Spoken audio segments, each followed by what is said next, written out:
आप देख रहे हैं खबर तो समझिए और आपके साथ मैं हूं विवेक। मनीष कश्यप ने अपने ऊपर दर्ज सभी मामलों को एक जगह पर सुनवाई कराने के लिए सुप्रीम कोर्ट में अर्जी दाखिल की है, जिस पर अगली सुनवाई 10 अप्रैल को होगी। उसके पहले विवादित यूट्यूबर मनीष कश्यप पर मदुरई पुलिस ने एनएसए लगाया है, जिससे उनकी मुश्किलें बढ़ती हुई दिख रही हैं।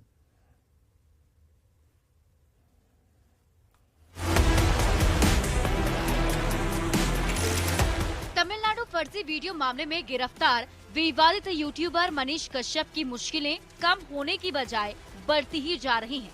बुधवार को पुलिस रिमांड पर भेजने की बजाय मदुरई कोर्ट ने मनीष को 15 दिन के न्यायिक हिरासत में भेजा तो लगा कि अब कुछ राहत मिली, लेकिन मदुरई पुलिस ने मनीष पर एनएसए यानी राष्ट्रीय सुरक्षा कानून लगाकर मुश्किल को और ज्यादा बढ़ा दिया है। पूरे मामले में मनीष कश्यप को जुडिशियल कस्टडी में भेज दिया गया है। अगले 14 दिनों के लिए मदुरई सेंट्रल जेल में उसको रखा गया है। और सबसे बड़ी बात है कि जो पुलिस रिमांड मांगी गई थी मदुरई साइबर क्राइम की तरफ से, वो कोर्ट ने खारिज कर दिया। उसको जुडिशियल कस्टडी में भेजने का फैसला लिया गया। मनीष कश्यप को एक साथ दो झटके लगे। एक तो मदुरई पुलिस ने मनीष कश्यप पर एनएसए लगाया, दूसरी तरफ सुप्रीम कोर्ट ने इस मामले में मनीष कश्यप के वकील की अपील को मानने से इनकार कर दिया। मनीष कश्यप के वकील ने चीफ जस्टिस ऑफ इंडिया की अध्यक्षता वाली खंडपीठ से सुप्रीम कोर्ट में सुनवाई होने तक मदुरई पुलिस की तरफ से लगाए गए रासुका को निरस्त करने की मांग की थी, लेकिन न्यायालय ने मनीष कश्यप के वकील की मांग पर कहा कि जब तक कागजात नहीं पढ़ा जाएगा तब तक इस पर कोई फैसला नहीं लिया जा सकता है। लिहाजा अब मनीष कश्यप से जुड़े मामले की सुनवाई सुप्रीम कोर्ट में 10 अप्रैल को की जाएगी। इसके पहले मनीष कश्यप के वकील की तरफ से कल बेल दाखिल किया गया था, बेल के लिए पिटीशन, और कहा गया था कि मनीष कश्यप का जो मामला चल रहा है अलग अलग राज्यों में, उसको एक जगह क्लब कर दिया जाए, और इसी पर आज सुनवाई की गई थी। लेकिन अब मामले की अगली तारीख 10 अप्रैल मुकर्रर की गई है। अब इस मामले में अगली सुनवाई 10 अप्रैल को होगी। बता दें कि मनीष कश्यप तमिलनाडु में बिहार के श्रमिकों की पिटाई से जुड़ी भ्रामक खबर फैलाने का आरोपी है। जेल की सलाखों से निकलने के लिए मनीष कश्यप ने देश की सबसे बड़ी अदालत का भी दरवाजा खटखटाया है। मनीष कश्यप की तरफ से सुप्रीम कोर्ट में अर्जी दी गई है कि सभी केसों की सुनवाई एक जगह की जाए और सुनवाई होने तक तमिलनाडु पुलिस की तरफ से लगाए गए एनएसए को निरस्त किया जाए। लेकिन बुधवार को सुप्रीम कोर्ट से मनीष कश्यप को कोई राहत नहीं मिली। न्यूज 18 के लिए दिल्ली से सुशील पांडे और पटना से संजय कुमार की रिपोर्ट। समझिए एनएसए ने मनीष की कैसे मुश्किलें बढ़ा दी हैं। एनएसए का मतलब नेशनल सिक्योरिटी एक्ट यानी कि राष्ट्रीय सुरक्षा कानून है। आजाद भारत में जवाहरलाल नेहरू की सरकार में ये एक्ट आया। 1980 में इंदिरा गांधी की सरकार ने इसे कानून का रूप दिया। 23 सितंबर 1980 को राष्ट्रीय सुरक्षा कानून बना और एनएसए सरकार को विशेष शक्तियां प्रदान करता है। देश के लिए खतरा बने शख्स पर एनएसए लगाया जाता है। घटना के होने के पहले ही संदिग्ध को गिरफ्तार किया जाता है और संदिग्ध व्यक्ति को बिना जमानत 3 महीने हिरासत में रखा जा सकता है। जरूरत के मुताबिक हिरासत की अवधि बढ़ाई जा सकती है। आरोपी को 12 महीने तक हिरासत में रखा जा सकता है। और समझने वाली बात यह है कि मनीष कश्यप तमिलनाडु में बिहार के श्रमिकों की पिटाई की झूठी खबर फैलाने का आरोपी है। तमिलनाडु पुलिस ने मनीष कश्यप पर एनएसए यानी कि रासुका लगाया है और मनीष कश्यप ने एनएसए पर रोक के लिए सुप्रीम कोर्ट का दरवाजा खटखटाया था, लेकिन कोर्ट ने फिलहाल मनीष को कोई राहत नहीं दी। अब इस मामले में 10 अप्रैल को सुनवाई होगी, लेकिन तभी राहत मिलेगी या नहीं दावों के साथ नहीं कहा जा सकता। यानी कि फिलहाल मनीष कश्यप की मुश्किल बढ़ रही है। आगे बढ़ते हैं। बीजेपी का 2 प्रतिनिधिमंडल सासाराम और नालंदा के हिंसा प्रभावित क्षेत्रों का दौरा करने गया था, लेकिन प्रशासन ने दोनों ही प्रतिनिधिमंडल को पीड़ित परिवारों से मिलने नहीं दिया।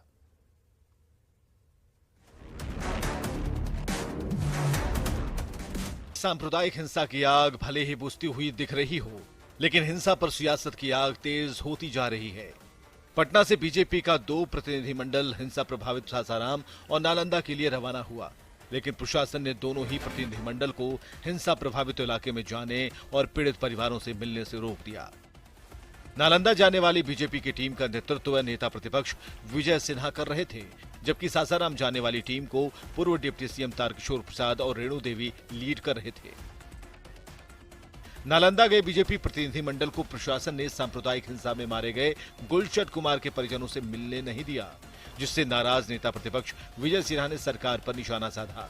विजय सिन्हा ने कहा कि सरकार धारा 144 की आड़ में सच छुपाना चाहती है। और सरकार अगर जो इतनी डरी हुई है तो फिर सत्ता में रहने का क्या उचित है? मुख्यमंत्री जी का गृह जिला है, वही गृह मंत्री हैं, तो उनको तो इस्तीफा दे देनी चाहिए नैतिकता के आधार पर। जो अपना जिला भी नहीं संभाल सकते वो राज्य कैसे चलाएंगे? सासाराम जा रहे बीजेपी के दूसरे प्रतिनिधिमंडल को तो प्रशासन ने सासाराम पहुंचने नहीं दिया। विक्रमगंज के मोहनी के पास बीजेपी प्रतिनिधिमंडल को रोक दिया गया और बैरंग वापस भेज दिया गया। यह स्थिति कैसे सामान्य हो, इसके लिए लोगों से मिलना चाह रहे थे, लेकिन जिला प्रशासन ने आज अपनी सीमा पर रोका है। या दुर्भाग्य। कुछ ऐसा ही AIMIM के प्रतिनिधिमंडल के साथ हुआ। इन्हें बिहार शरीफ के बाहरी इलाके में ही प्रशासन ने रोक दिया। प्रतिनिधिमंडल का नेतृत्व कर रहे पार्टी के प्रदेश अध्यक्ष अख्तरुल ईमान ने जिला प्रशासन पर भेदभाव का आरोप लगाया। ईमान का कहना है कि कांग्रेस और बाकी पार्टियों को तो जाने की इजाजत दे दी गई, लेकिन उन्हें रोक दिया गया। यही हम लोग जानने के लिए आना चाह रहे थे, आपने अलाउ नहीं किया साहब, बाकी लोगों को अलाउ किया। तो मैं परसों आ रहा हूँ, कल तो हाउस से परसों आ रहा हूँ, बोले ठीक है आइए। मैं परसों आया साहब, अगर आपको 144 है तो वायलेशन तो दूसरे लोग आए, कल भी लोग आए, माले के लोग आए, कांग्रेस के लोग आए, भाजपा के लोग आए। सांप्रदायिक हिंसा के बाद 31 मार्च से ही नालंदा और सासाराम में इंटरनेट बंद है। प्रशासन ने धारा 144 का हवाला देकर बीजेपी और AIMIM के प्रतिनिधिमंडल को हिंसा प्रभावित क्षेत्र में जाने से रोक दिया। लेकिन सवाल है कि नेताओं के जाने से हालात बिगड़ने का डर है, तो फिर कांग्रेस के नेताओं को बिहार शरीफ क्यों जाने दिया गया? न्यूज़ 18 के लिए नालंदा से अभिषेक और सासाराम से अजित कुमार की रिपोर्ट। तो समझिए बीजेपी नेताओं को पुलिस ने नालंदा और सासाराम से जाने से क्यों रोका। रामनवमी के बाद बिहार में सांप्रदायिक हिंसा हुई और सांप्रदायिक हिंसा पर सीएम नीतीश कुमार ने साजिश की आशंका जताई। इशारों में ही सही विपक्ष पर उन्होंने निशाना साधा। दूसरी तरफ विपक्ष ने सरकार पर फेल होने का आरोप लगाया, हिंसा को सरकार की विफलता करार दिया। बीजेपी का प्रतिनिधिमंडल हिंसा प्रभावित क्षेत्रों में जाना चाहता था। बीजेपी का दावा कि हिंसा प्रभावित लोगों का हाल जानने के लिए जा रहे थे। फिलहाल दोनों जगह शांति है, लेकिन धारा 144 लागू हो और इंटरनेट सेवाएं बंद हैं। जिला प्रशासन को लगता है कि नेताओं के आने जाने से हालात फिर से बिगड़ सकते हैं और यही वजह है कि बीजेपी और AIMIM के डेलीगेशन को हिंसा प्रभावित इलाकों में जाने से रोक दिया गया। आगे बढ़ते हैं। बिहार के डिप्टी सीएम तेजस्वी यादव ने बुधवार को कहा कि 85% हिंदुओं को 15% का भय दिखाया जा रहा है। सवाल उठता है कि मुस्लिमों को कौन डरा रहा है। दंगा करने वालों को उल्टा लटका कर सीधा करने का काम ये बिहार है और बिहारी जो है उल्टा जो करेगा उसको सीधा कर देगा। बिहार में सांप्रदायिक हिंसा की सियासत डराने धमकाने तक आई। पहले डिप्टी सीएम तेजस्वी यादव का बुधवार को पटना एयरपोर्ट पर दिया गया बयान सुनिए। बिहार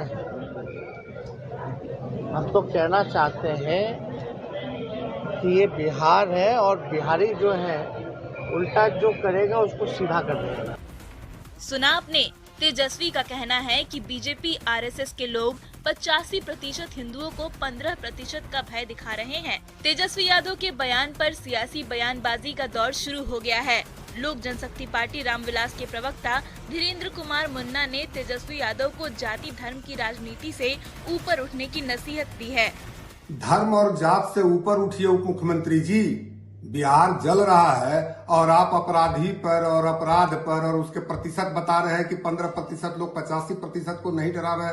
हर चीज को आप राजनीतिक चश्मे से। जबकि महागठबंधन के नेता तेजस्वी के सुर में सुर मिला रहे हैं। 85% पर कैसे भारी होगा? तो ये सब बकवास की बातें जो लोग करते हैं, आपसी भाईचारा खत्म करते हैं, इसी पर उन्होंने ये सवाल पूछा है। तो भाजपा का मूल चरित्र है समाज में आग लगाना, दंगे फसाद कराना। यही बात तो हम लोग कह रहे हैं। तेजस्वी यादव की तरह ही महागठबंधन के तमाम नेता बीजेपी पर 85% हिंदुओं को 15% का भय दिखाने का आरोप लगा रहे हैं। लेकिन इससे पहले 2 अप्रैल को नवादा की रैली में केंद्रीय गृह मंत्री अमित शाह ने कहा था कि अगर बिहार में बीजेपी की सरकार बनी तो दंगाइयों को उल्टा करके सीधा कर देंगे। मैं आपको कहता हूँ 24 में मोदी जी को पूर्ण बहुमत दीजिए, 40 में 40 सीटें और 25 में भाजपा की सरकार बनाइए। ये दंगा करने वालों को उल्टा लटका कर सीधा करने का काम ये केंद्रीय गृह मंत्री के इस बयान पर महागठबंधन ने जमकर निशाना साधा था और इससे मुसलमानों को डराने की कोशिश बता दी थी। ऐसे में सवाल उठता है कि अगर 85% हिंदुओं को 15% मुसलमानों का भय बीजेपी दिखा रही है, तो 15% मुसलमानों को कौन डरा रहा है? न्यूज़ 18 के लिए पटना से अमित कुमार के साथ ब्यूरो रिपोर्ट। तो सांप्रदायिक हिंसा पर डराने वाली सियासत को समझिए। सरकार पर हिंसा रोकने में नाकाम रहने का आरोप लगा है और बीजेपी ने सरकार पर मुस्लिम तुष्टीकरण का भी आरोप लगा दिया। केंद्रीय गृह मंत्री अमित शाह ने सरकार पर हमला बोला। बीजेपी की सरकार बनने पर दंगाइयों से निपटने की बात कही, दंगाइयों को उल्टा लटकाकर सीधा करने की बात कही। सांप्रदायिक हिंसा पर सीएम नीतीश कुमार ने साजिश की आशंका जताई है और डिप्टी सीएम तेजस्वी यादव ने बीजेपी आरएसएस पर हमला बोल दिया, हिंदुओं को डराने का आरोप लगाया। तेजस्वी ने 85% को 15% का डर दिखाने की बात कही और हिंदुओं को डराकर वोटों के ध्रुवीकरण का आरोप लगाया। समझने वाली बात यह है कि मुस्लिमों को डरा कौन रहा है। तो तेजस्वी ने 85% को 15% का डर दिखाने की बात कही। जो आरोप आज बीजेपी पर लग रहे हैं वही आरोप कल तक सेकुलर पार्टियों पर लगते रहे। सेकुलर दलों पर मुस्लिम वोटों के ध्रुवीकरण के आरोप लगे। सेकुलर पार्टियों ने मुस्लिमों को हिंदुओं का डर दिखाया। सेकुलर पार्टियों ने मुस्लिमों को बीजेपी का डर दिखाया। बीजेपी के सत्ता में आने पर मुस्लिमों पर अत्याचार की बात कही। मुस्लिमों को गुजरात जैसे दंगों का भय दिखाया। सेकुलर पार्टियों ने मुस्लिमों को मोदी का डर दिखाया। अमित शाह ने दंगाइयों को सीधा करने की बात कही तो सत्ता पक्ष ने इसे मुसलमानों को डराने की कोशिश बता दिया। आगे बढ़ते भोजपुरी एक्टर और सिंगर पवन सिंह ने केंद्रीय मंत्री नितिन गडकरी से उनके दिल्ली स्थित आवास पर मुलाकात की। मुलाकात के समय बिहार बीजेपी प्रभारी विनोद तावड़े और बीजेपी के पूर्व प्रदेश अध्यक्ष संजय जायसवाल मौजूद रहे। सवाल है कि क्या पवन सिंह लोकसभा का चुनाव लड़ेंगे? जिसके गानों पर पूरा बिहार झूमता है, जिसकी आवाज का जादू बिहार के लोगों के सर चढ़कर बोलता है, जिसे भोजपुरी का पावर स्टार बोला जाता है, क्या वो अब पॉलिटिक्स में पावर दिखाएगा? ये हम यूं ही नहीं कह रहे, इसके पीछे वजह है ये दो तस्वीरें, खुद देख लीजिए। भोजपुरी एक्टर और सिंगर पवन सिंह ने केंद्रीय मंत्री नितिन गडकरी से उनके दिल्ली आवास पर मुलाकात की। मुलाकात के वक्त बिहार बीजेपी प्रभारी विनोद तावड़े और बीजेपी के पूर्व प्रदेश अध्यक्ष संजय जायसवाल भी मौजूद रहे। पवन सिंह बीजेपी के राष्ट्रीय महामंत्री और बिहार के प्रभारी विनोद तावड़े से भी मिले, जहां सांसद संजय जायसवाल भी मौजूद रहे। वैसे तो पवन सिंह काफी पहले से बीजेपी से जुड़े हुए हैं, लेकिन पवन सिंह के समकालीन भोजपुरी फिल्मों के अभिनेता मनोज तिवारी, निरहुआ और रवि किशन पहले से ही सांसद हैं। ऐसे में अब कयास लगाया जा रहा है कि क्या पवन सिंह की 2024 में सक्रिय राजनीति में एंट्री होगी। इस सवाल का जवाब देते हुए सांसद संजय जायसवाल ने कहा, वक्त के साथ सब कुछ हो जाता है, जब वक्त आएगा पार्टी सोचेगी। पवन जी बीजेपी के कार्यकर्ता हैं। पवन जी लगातार हम लोगों के साथ ही रहते हैं। पिछले 19 के चुनाव आप याद कीजिए, 20 का चुनाव मेरे साथ उन्होंने पूरा बिहार का दौरा किया था। कल वो हम लोग के पास बैठे थे, हम सब अपने औपचारिक वार्तालाप हो रही थी माननीय विनोद तावड़े जी से। जाहिर बात है जब वो बिहार के प्रभारी हैं और पवन सिंह बिहार में भोजपुरी समाज में सबसे बड़े नाम हैं, तो उनसे शिष्टाचार मुलाकात माननीय विनोद तावड़े जी के साथ हुई। भोजपुर के रहने वाले पवन सिंह ने भोजपुरी गानों से अपने करियर की शुरुआत की थी। 1997 में पवन सिंह का पहला एल्बम ओढ़निया वाली से रिलीज हुआ। उसके बाद तो पवन सिंह ने एक के बाद एक हिट एल्बम दिए और देखते ही देखते भोजपुरी के पावर स्टार बन गए। आज भी पवन सिंह के गाने YouTube पर ट्रेंड करते हैं। देखना होगा कि पवन सिंह क्या वाकई राजनीति में हिट होते हैं या फ्लॉप। न्यूज़ 18 के लिए दिल्ली से अमितेश के साथ bureau report. Pawan Singh Bhojpuri singer हैं, भोजपुरी फिल्मों के जाने माने चेहरे हैं। पवन सिंह की भोजपुरी बेल्ट में फैन फॉलोइंग है और फिल्मों के बल पर भोजपुरी के 3 स्टार सांसद बने हैं। मनोज तिवारी, निरहुआ और रवि किशन बीजेपी से सांसद बने हैं और समझने वाली बात यह है कि पवन सिंह भी बीजेपी से जुड़े हुए हैं। 2024 में लोकसभा का चुनाव होना है और नीतीश के अलग होने के बाद बीजेपी को चर्चित चेहरे की तलाश है। पवन सिंह ऐसे मौके को भुनाने की भरपूर कोशिश करेंगे।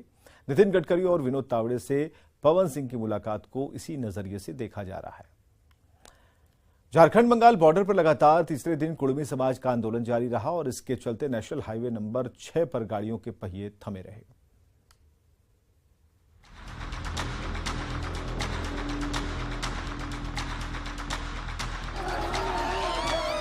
सिर पर पीली पगड़ी और गले में पीला गमछा। कुड़मी समाज की इस पीली सेना ने झारखंड से लेकर पश्चिम बंगाल तक रेलवे ट्रैक और नेशनल हाईवे को पिछले 3 दिन से जाम कर रखा है। इसके चलते जमशेदपुर से गुजरने वाली 30 से ज्यादा ट्रेनों को रद्द कर दिया गया है, तो नेशनल हाईवे नंबर 6 पर पश्चिम बंगाल से लेकर झारखंड तक ट्रकों की 25 किलोमीटर लंबी कतार लग गई है। इस जाम में पिछले 3 दिन से फंसे ट्रक के ड्राइवर और स्टाफ का बुरा हाल हो गया है। हम लोग के पास आज 3 दिन हो गया, पानी तक जो बाल्टी में पानी पीने का रखते हैं ना, पानी भी खत्म है। होटल में पानी लेने जाएं तो पैसा भी देना भी पड़ेगा। अगर हम कई होटल में बंद ही चलता है सब। अभी लॉकडाउन से होटल वाले भी पूरा मतलब उपस्थित नहीं है कि ड्राइवरों को पूरा कर सके। ऐसी अपना जो व्यवस्था वो खाते नहीं तो ऐसे पड़े रहते हैं। सर न पानी मिल रहा है न खाना, सब होटल में राशन का इतनी महंगी खाना खिला रहा है। हम लोग तो बड़ेबिल से आ रहे थे, खड़गपुर जा रहे थे। हाँ, बॉम्बे से आ रहे हैं सर, इधर कोलकाता जाना था बांग्लादेश बॉर्डर पे। अभी हम 4 तारीख से इधर फंसे हैं। खाना का पानी का इतना किल्लत हो गया है, जो बुरा हाल है रोड पे। पैसे उससे सब खत्म हो गए हैं, मालिक भी पैसे नहीं डल पा रहा है अभी तक। मजबूरी है, कहीं यहाँ बैंक आसपास में नहीं, पैसे इतने हालत खराब हो गए हैं कि पानी के लिए तरस रहे हैं। आज तीसरा दिन चल रहा है यहाँ पे। ये नजारा है झारखंड और पश्चिम बंगाल के बॉर्डर पर स्थित खेमाशोली गांव का। यहाँ से गुजरने वाला ये रेलवे ट्रैक झारखंड और पश्चिम बंगाल को जोड़ता है, पर कुड़मी समाज की पीली सेना ने इस ट्रैक को ऐसा जाम कर दिया है कि ना कोई ट्रेन इधर से उधर जा पा रही है और ना ही कोई ट्रेन उधर से इधर आ पा रही है। यही हाल झारखंड से पश्चिम की ओर जाने वाले इस नेशनल हाईवे नंबर 6 का है, जिस पर लगे जाम ने गाड़ियों की रफ्तार पर ब्रेक लगा दिया है। झारखंड से पश्चिम बंगाल तक जनजीवन अस्त व्यस्त हो गया है, पर रेलवे ट्रैक से लेकर नेशनल हाईवे पर डटे आंदोलनकारी टस से मस होने का नाम नहीं ले रहे हैं। हम लोग केंद्र सरकार को यही बोलना चाहते हैं, आप हम लोग को महतो लोग को आदिवासी में शामिल कीजिए, नहीं तो इससे और बड़ा आंदोलन हम लोग का रणनीति तय होगा। इसको आप देखिए, हम लोग को शामिल करने का आप ये कीजिए, यही बोलना चाहता हूँ। हम लोग तो अपने तरफ से लेकर आए हैं, जो हाड़ी कढ़ाई गैस जितना है अपने खाना बना रहे हैं और खाना पका करके अपने खाना उन्हें खा रहे हैं, और हम लोग आंदोलन में एकदम डट के खड़ा है। 3 दिन से चल रहे कुड़मी समाज के आंदोलन ने सड़क से लेकर रेलवे ट्रैक पर रफ्तार पर ब्रेक लगा दिया है। इसका खामियाजा झारखंड, पश्चिम बंगाल और ओडिशा के लाखों यात्रियों को भुगतना पड़ रहा है। प्रभंजन, न्यूज़ 18, जमशेदपुर।